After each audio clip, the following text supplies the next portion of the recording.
Hello everyone, I am पारस और आज हम डिस्कस करेंगे इलेक्ट्रोड प्रोसेस। ठीक है, तो redox reaction and electrode process क्या होती है वो अभी हम देखेंगे। उससे पहले एक बार आप ये समझ लो कि मेटल रिएक्टिविटी सीरीज क्या होती है।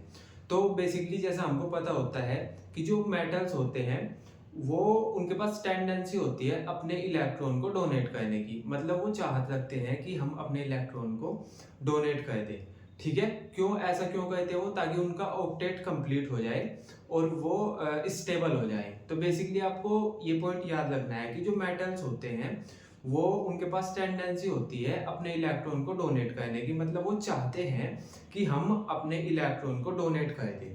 ठीक है, क्लियर है क्या, है ना। तो अब हम एक सीरीज बनाते हैं कि कुछ मेटल्स ज्यादा चाहत रखते हैं कि अपने इलेक्ट्रॉन डोनेट करें, मींस कुछ की टेंडेंसी ज्यादा होती है, वो ज्यादा अपने इलेक्ट्रॉन डोनेट करना चाहते हैं, कुछ मेटल कम इलेक्ट्रॉन डोनेट करना चाहते हैं। ठीक है, तो हमने बेसिकली एक सीरीज बना दी। हमने क्या किया, उनको अरेंज कर दिया एक सीरीज में। सबसे पहले हमने वो मेटल्स रखे जो अपने इलेक्ट्रॉन डोनेट करने की ज्यादा टेंडेंसी रखते हैं। ठीक है, उसके बाद हमने वो डिक्रीज करते हुए चले गए। देखो जैसा हमारे पास पोटेशियम है, सोडियम है, तो ये वो मेटल्स हैं जो ज्यादा इलेक्ट्रॉन डोनेट करने की टेंडेंसी रखते हैं। और जैसे जैसे हम टॉप टू बॉटम जाएंगे तो हमारे पास जो इलेक्ट्रॉन डोनेट करने की टेंडेंसी है वो कम होती चली जाएगी। तो बेसिकली मैं ये बोलना चाह रहा हूं कि जो इस सीरीज में स्टार्टिंग के एलिमेंट्स हैं वो मोस्ट रिएक्टिव मेटल्स हैं, वो ज्यादा रिएक्टिव है, ये ज्यादा अपने इलेक्ट्रॉन को डोनेट करना चाहते हैं। और जैसे जैसे हम टॉप टू बॉटम जाएंगे वैसे वैसे ये लेस रिएक्टिव होते जाएंगे, मतलब अपने इलेक्ट्रॉन कम डोनेट करना चाहेंगे जैसे जैसे हम टॉप टू बॉटम जाएंगे। ठीक है, तो पहले ज्यादा रिएक्टिव होंगे, फिर कम रिएक्टिव, फिर कम रिएक्टिव, और जैसे जैसे हम नीचे की तरफ जाएंगे तो लीस्ट रिएक्टिव मेटल्स आ जाएंगे हमारे पास। तो बेसिकली हो क्या रहा है कि जैसे जैसे हम टॉप टू बॉटम जा रहे हैं इनकी रिएक्टिविटी डिक्रीज हो रही है। रिएक्टिविटी मतलब जो ये रिएक्शन करना चाहते हैं किसी भी अदर एलिमेंट के साथ, वो कैसे होगी, जब ये अपने इलेक्ट्रॉन डोनेट करेंगे। तो जैसे जैसे टॉप टू बॉटम जा रहे हैं ये अपने इलेक्ट्रॉन डोनेट करने की टेंडेंसी को कम करते जा रहे हैं। ठीक है, अब मैं इसको ऐसे भी बोल सकता हूं क्या कि जैसे स्टार्टिंग के हमारे पास मेटल्स हैं ये ज्यादा इलेक्ट्रॉन डोनेट करना चाहते हैं, और जहां पे इलेक्ट्रॉन का डोनेशन होता है वहां पे हम बोल देते हैं ऑक्सीडेशन हो रहा है। तो मैं ऐसे बोल दूंगा क्या कि यहाँ पे इन एलिमेंट्स का ज्यादा ऑक्सीडेशन होगा, मतलब अगर ये वाला एलिमेंट और ये वाला मेटल और ये वाला मेटल, मतलब ऊपर से कोई मेटल और नीचे वाला कोई मेटल साथ में आ जाए तो जो ज्यादा रिएक्टिव होगा उसका ऑक्सीडेशन होगा और जो कम रिएक्टिव होगा उसका रिडक्शन होगा। ध्यान से समझो, मैं ये बोल रहा हूं कि अगर हमारे पास दो मेटल साथ में आ जाए भाई, एक तो आ जाए जिंक और एक आ जाए कॉपर, तो हमको पता होता है कि जिंक ज्यादा रिएक्टिव है, मतलब जिंक कॉपर से ज्यादा रिएक्टिव है। जिंक ज्यादा अपने इलेक्ट्रॉन को डोनेट करना चाहता है, कॉपर उतना नहीं चाहता। ठीक है, तो जब इलेक्ट्रॉन डोनेट करना जिंक ज्यादा चाहता है तो इसका ऑक्सीडेशन भी ज्यादा होगा, है ना भाई। ऑक्सीडेशन क्या होता है, जब हम इलेक्ट्रॉन को डोनेट करते हैं उसे तो हम ऑक्सीडेशन बोलते हैं। तो जब अगर मैं ऐसे बोल दूं कि जिंक और कॉपर साथ में है तो जिंक का ऑक्सीडेशन होगा और कॉपर का रिडक्शन होगा। ठीक है, अगर मैं ऐसे बोल दूं कि कॉपर और सिल्वर साथ में है, अब क्या होगा, अब कॉपर का ऑक्सीडेशन होगा और सिल्वर का रिडक्शन होगा। समझ आई क्या। तो बेसिकली किसका ऑक्सीडेशन होगा किसका रिडक्शन होगा वो हमको ये मेटल रिएक्टिविटी सीरीज बताती है। क्लियर है क्या। ठीक है, तो आई होप आपको ये समझ आ गई होगी मेटल रिएक्टिविटी सीरीज। अब हम चलते हैं कि हमारे पास इलेक्ट्रोड प्रोसेस क्या होती है। तो इलेक्ट्रोड प्रोसेस में हम ये देखते हैं कि कैसे हम इलेक्ट्रोड की हेल्प से एक सेल डिजाइन करते हैं और इलेक्ट्रिसिटी प्रोड्यूस कर लेते हैं। मींस हम इलेक्ट्रोड की हेल्प से ऑक्सीडेशन और रिडक्शन कराते हैं और उससे इलेक्ट्रिसिटी प्रोड्यूस कर लेते हैं, जिसको हम बेसिकली उस प्रोसेस को या जो हम डिजाइन करते हैं उसको हम सेल बोल देते हैं। और हमने क्या किया, इलेक्ट्रोड प्रोसेस में इलेक्ट्रिसिटी का प्रोडक्शन कर लिया। क्लियर है क्या। ठीक है, तो एक बार आप ये समझ लो कि हम प्रोसेस क्या होती है। ठीक है, तो बेसिकली हम क्या करते हैं, हम सबसे पहले दो बीकर लेते हैं कुछ ऐसे, ये हम कर क्या रहे हैं, बेसिकली हम सेल डिजाइन कर रहे हैं, हमको इलेक्ट्रिसिटी चाहिए तो उसका सेटअप कर रहे हैं, ठीक है। तो बेसिकली हमने क्या किया, हमने 2 बीकर ले लिए कुछ ऐसे, क्लियर है क्या, ठीक है। एक बीकर में मैंने क्या किया, जिंक की रोड डाल दी, यार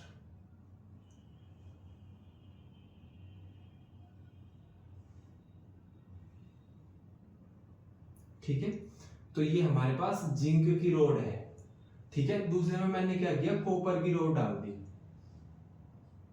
ये कॉपर की रोड है, क्लियर है क्या। इस वाले में मैंने एक सॉल्यूशन फिल कर दिया जिंक सल्फेट और इसमें कर दिया कॉपर सल्फेट, ठीक है। सिंपल हमने क्या किया, 2 सिंपल बीकर लिए, एक में जिंक की रोड डाल दी, एक में कॉपर की रोड डाल दी। जिसमें जिंक की रोड डाल दी उसमें सॉल्यूशन फिल कर दिया जिंक सल्फेट, और जिसमें कॉपर की रोड डाल दी उसमें सॉल्यूशन फिल कर दिया कॉपर सल्फेट, क्लियर है क्या, ठीक है। फिर हमने क्या किया, एक वायर से इनको कनेक्ट कर दिया, ये क्या है, ये की है, जैसे स्विच नहीं होता क्या, स्विच वो, ठीक है। तो इस वाले में हमारे पास क्या है, यहाँ पे जिंक सल्फेट का सॉल्यूशन है, ठीक है, और यहाँ पे हमारे पास कॉपर सल्फेट का सॉल्यूशन है,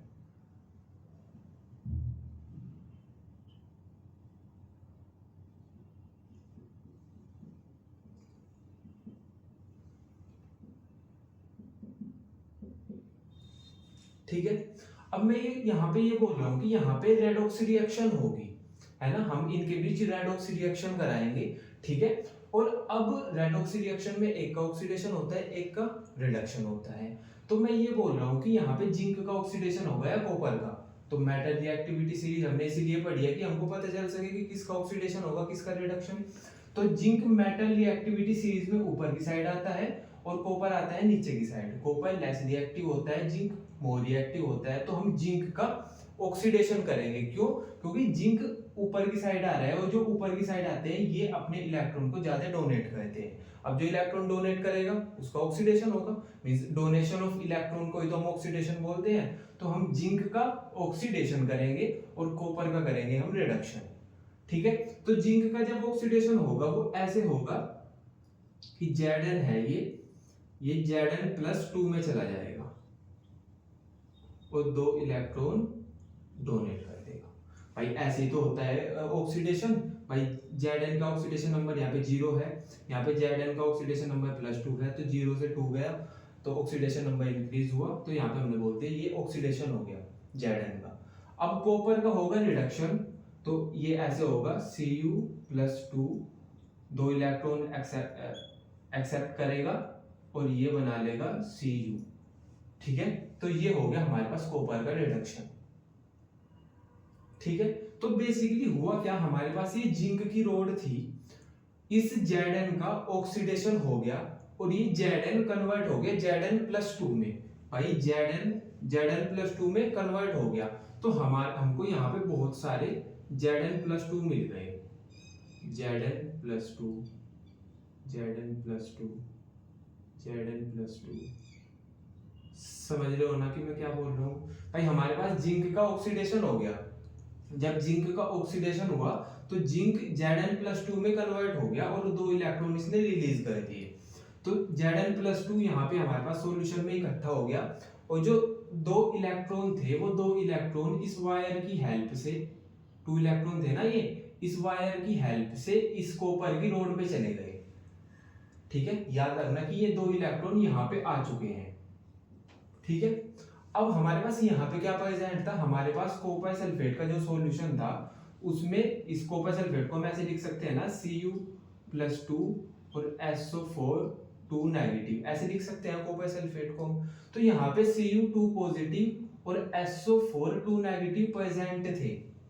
तो जब Cu2 पॉजिटिव यहाँ पे प्रेजेंट था, इसको जब 2 इलेक्ट्रॉन मिले जो इधर से आए, वो 2 इलेक्ट्रॉन इसको कॉपर को मिले, तो इसने अपना रिडक्शन कर लिया और जितने भी Cu2 पॉजिटिव थे उन्होंने Cu बना लिया, कॉपर बना लिया।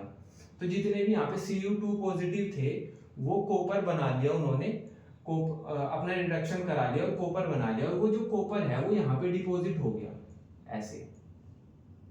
भाई जितने भी Cu2 पॉजिटिव थे सबके सब रिड्यूस हो गए और कॉपर बना लिया, और वो कॉपर इस कॉपर की रोड पे डिपॉजिट हो गया।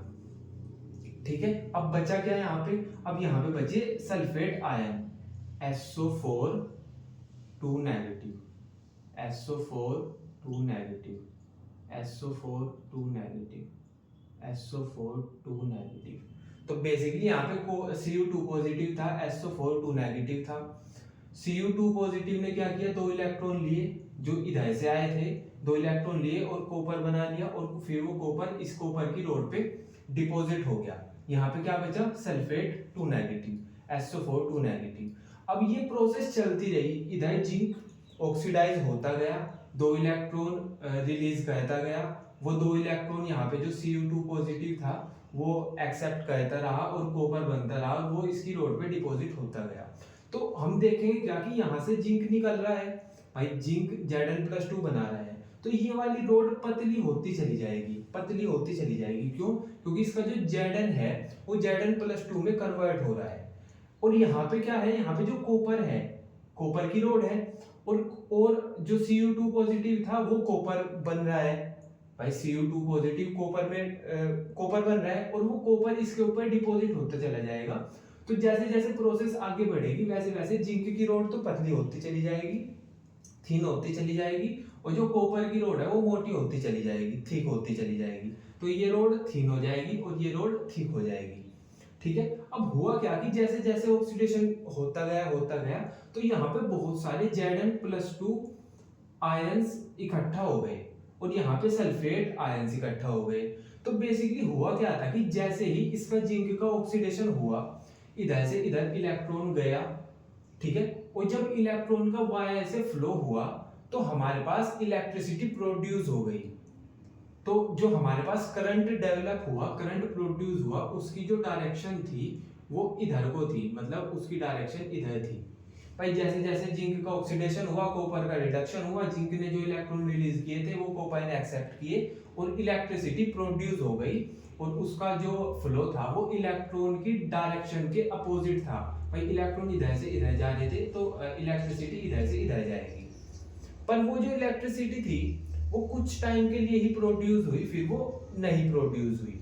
अब हम सोचते कि यार पता नहीं अब ऐसा क्या होगा कि पहले तो करंट प्रोड्यूस हो गया था पर अब अचानक से बंद हो गया, अब करंट का प्रोडक्शन रुक गया। अब वो नहीं समझ आया कि हमको यार जब प्रोड्यूस हो गई तो कंटिन्यू तो रहे वो, अब वो थोड़ी सी देर के लिए आई इलेक्ट्रिसिटी और फिर वो चली गई। अब हमें ये नहीं समझ में आया कि ऐसा हो क्या गया। फिर हमने नोटिस किया कि जैसे जिंक का ऑक्सीडेशन हो रहा था तो यहाँ पे बहुत सारे Zn+2 इकट्ठा हो गए, और यहाँ पे कॉपर का रिडक्शन हो रहा था, उसकी वजह से सल्फेट के आयन SO4 2 नेगेटिव इकट्ठा हो गए। तो बेसिकली जब यहाँ पे Zn+2 बहुत सारे इकट्ठा हो गए तो ऑक्सीडेशन की प्रोसेस रुक गई, क्योंकि ऑक्सीडेशन की प्रोसेस में ही Zn का Zn2 पॉजिटिव बन रहा था। अब यहाँ पे पहले से इतने सारे Zn+2 इकट्ठा हो गए तो ऑक्सीडेशन की प्रोसेस रुक गई कि यार यहाँ पे तो मैं Zn+2 प्रोड्यूस करता जा रहा हूँ और यहाँ पे पहले से ही बहुत सारे Zn+2 इकट्ठा है, तो ऑक्सीडेशन की प्रोसेस रुक गई। क्यों, क्योंकि भाई Zn से Zn+2 ऑक्सीडेशन में बन रहा था और Zn+2 यहाँ पे ऑलरेडी बहुत सारे इकट्ठा हो गए। ऐसे ही यहाँ पे क्या हुआ, यहाँ पे सल्फेट SO4 2 नेगेटिव बहुत सारे इकट्ठा हो गए, तो यहाँ से ऑक्सीडेशन की प्रोसेस रुकी, अब इलेक्ट्रॉन जाना यहाँ से बंद हो गए। अब Cu2 पॉजिटिव कैसे इलेक्ट्रॉन को एक्सेप्ट करेगा, तो वो पूरी पूरी प्रोसेस रुक गई और जो करंट का फ्लो हो रहा था वो रुक गया। तो अब हमने कहा कि यार अगर हमको करंट का प्रोडक्शन कराना है तो हमको यहाँ से Zn+2 हटाने पड़ेंगे सारे के सारे, और यहाँ से SO4 2 नेगेटिव आयन हटाने पड़ेंगे, तब जाके जिंक में दोबारा से स्टार्ट होगा ऑक्सीडेशन। Zn+2 नहीं बनेंगे और 2 इलेक्ट्रॉन रिलीज होंगे, उन इलेक्ट्रॉन को कॉपर लेगा और पूरी की पूरी प्रोसेस चलेगी और फिर करंट का फ्लो होगा। पर अब इनको Zn+2 को और SO4 2 नेगेटिव को कैसे हटाएं, तो उसके लिए हमने क्या किया, यहाँ पे हमने एक U शेप की ट्यूब लगा दी। हमने यहाँ पे यू शेप की ट्यूब लगा दी और उसमें जेल होता है, अगार अगार जेल बोलते हैं हम उसको, फिल कर दिया वो, ठीक है। और अगार अगार जेल के साथ हमने यहाँ पे KCl फिल कर दिया। अब आप ऐसे बोलोगे कि ये यहाँ से ऐसे नीचे नहीं चला जाएगा जेल, तो वो यार वो जेल है, वो जेली फॉर्म है, तो वो ऐसे ऐसा नहीं होगा कि वो इसमें ZnSO4 के सॉल्यूशन में चला जाएगा, नहीं, ये यहीं तक रहेगा, ठीक है। तो बेसिकली हमने इसमें अगार अगार जेल फिल करा दिया और उसके साथ KCl फिल करा दिया, ठीक है, क्लियर है इतना। अब फिर हुआ क्या कि ये जो KCl है इसका जो Cl वाला पार्ट है, भाई KCl में K पॉजिटिव होगा और Cl नेगेटिव होगा, है ना। तो इसका जो Cl वाला पार्ट है ये इस वाले एंड पे आ जाता है, Cl नेगेटिव इस वाले एंड पे आ जाता है और ये जितना भी पॉजिटिव चार्ज है उसको न्यूट्रलाइज कर देता है, कैंसिल आउट कर देता है। जितना भी Zn+2 चार्ज है यहाँ पे इसको पूरे को खत्म कर देगा।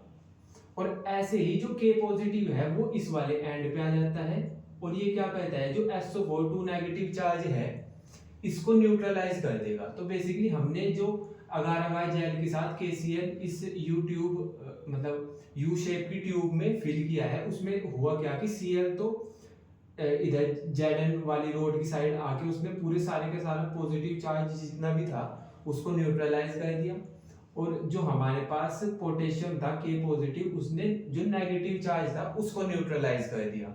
तो अब हुआ क्या, यहाँ से Zn+2 हट गए सारे, यहाँ से SO4 नेगेटिव हट गए सारे और फिर से हमारे पास Zn का ऑक्सीडेशन स्टार्ट हो गया। Zn का ऑक्सीडेशन स्टार्ट हुआ तो फिर से Zn+2 पॉजिटिव बने, वो यहाँ पे आए और 2 इलेक्ट्रॉन रिलीज हुए, वो वायर की हेल्प से कॉपर के पास चले गए। यहाँ से उन इलेक्ट्रॉन को कॉपर ने फिर एक्सेप्ट किया और अपना रिडक्शन किया, बदले में करंट का फ्लो हुआ क्योंकि इलेक्ट्रॉन इधर से इधर जा रहे हैं तो करंट प्रोड्यूस होगा इधर से इधर, है ना, दोनों की डायरेक्शन अपोजिट होती है। और इसकी हेल्प से, इस पूरे प्रोसेस की हेल्प से हमने इलेक्ट्रिसिटी का प्रोडक्शन कर लिया, ठीक है। तो बेसिकली हम क्या पढ़ रहे थे, इलेक्ट्रोड प्रोसेस। तो हमने यहाँ इलेक्ट्रोड प्रोसेस की हेल्प से एक सेल डेवलप कर लिया, इस पूरे को हम बोल देंगे सेल। और सेल भी कौन सा है, ये डैनियल सेल है, डैनियल सेल, इस पूरे सेटअप को हम डैनियल सेल बोल रहे हैं, ठीक है।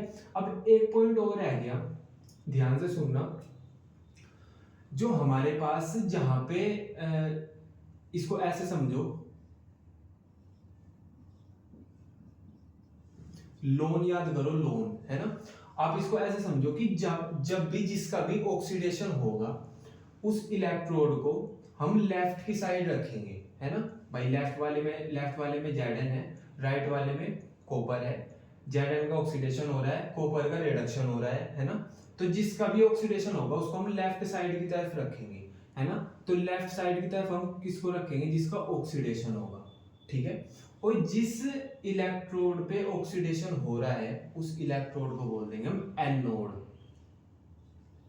एनोड बोल देंगे हम उसको, है ना भाई। ऑक्सीडेशन जिंक पे हो रहा है, जिंक की रोड पे ऑक्सीडेशन हो रहा है, तो जिस रोड पे ऑक्सीडेशन होता है उसको बोल देते हैं हम एनोड, ठीक है, क्लियर है क्या, ठीक है।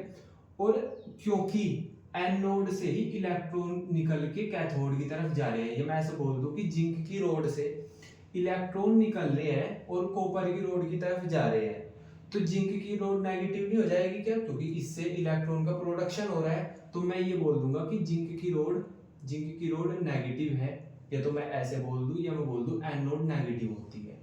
तो याद कैसे रखेंगे कि लेफ्ट की तरफ हमेशा ऑक्सीडेशन होगा, मतलब जिसका ऑक्सीडेशन होगा उसको ही हम लेफ्ट की तरफ रखेंगे, और जिस रोड पे ऑक्सीडेशन होगा उसको हम एनोड बोल देंगे, और एनोड हमेशा नेगेटिव होती है, क्लियर है क्या। अब इसका अपोजिट कर देंगे हम कि लेफ्ट की तरफ तो राइट की तरफ जो होगा उसका रिडक्शन होगा, भाई लेफ्ट वाले की तरफ ऑक्सीडेशन हो रहा है तो उसका रिडक्शन होगा।